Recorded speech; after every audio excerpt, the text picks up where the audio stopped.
Ethan, right? Come on in. Oh, sorry about the light.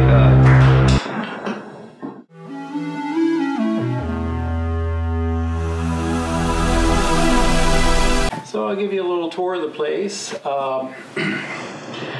One of the cats lives in here. And another cat lives in here. I try not to bother them when the doors are closed. It's a little toy they made. And I live in this room here. Hi, I'm Roger. I'm a 44-year-old jingle writer. I do various music for different types of media. It's not always jingles. Sometimes it's, video placement ads, things like that. I've lived in this apartment the last 10 or 12 years now, but I'm not what you would call a human being, meaning I'm not of this planet. These are my roommates. They're pretty cool guys. The cat's bathroom is right in here. And, don't go in here. Don't go in here. It's not safe. I'm single, and I kind of realized I'll probably be single the rest of my life. I'm not tied to a career.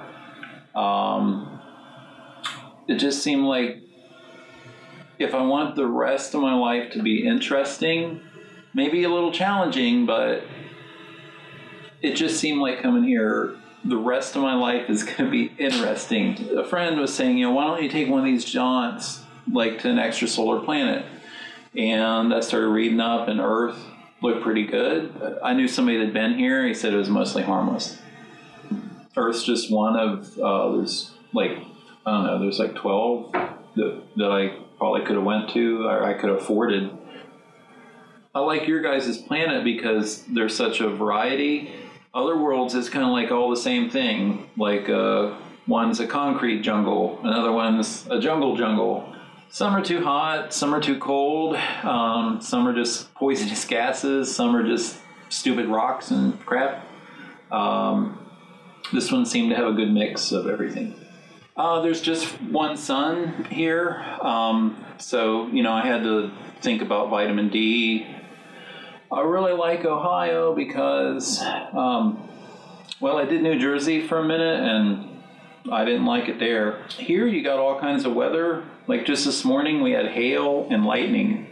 This is a room of, at first it was human artifacts, but now it's just a bunch of crap in a closet. I used to look at magazines and newspapers and things to see what people wear, but that got me really down and made me not feel good about myself. So now I just try to follow fit in the broad spectrum of human fashion patterns. I don't wear socks and sandals together. That just don't make it anywhere. I can fit in with normal over-the-counter makeup. I made this thing.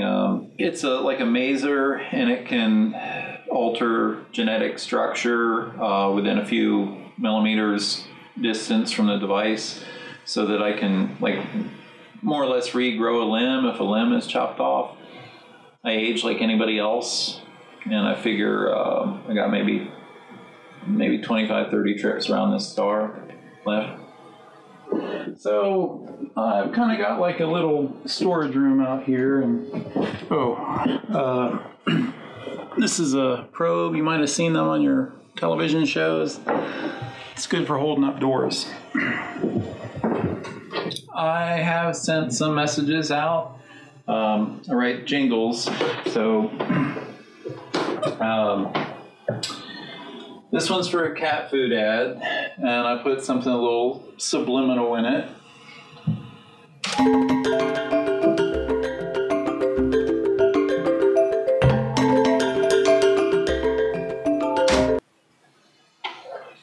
We've seen your television since the signals have reached us.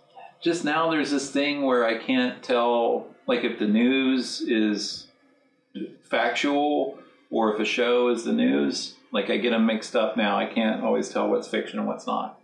So this church here has been vacant for a couple years now. Parking lot is never used. And 7 or 8 years ago, they brought me some supplies from home. And I actually guided the ship to land in this lot. Yeah, we know you guys have nuclear weapons. We know you guys still have war. So from a political standpoint, that's kind of hard to ignore. One thing I've noticed here that I've not seen in another extrasolar species is when things are really, really bad, humans summon this inner strength and somehow pull out of it. You guys are just very passionate. Maybe there's something where when your species acquires more knowledge, you lose this passion, because we don't seem to have that same level of, like, this joie de vivre that you have. You have this zest for life that I've not seen elsewhere.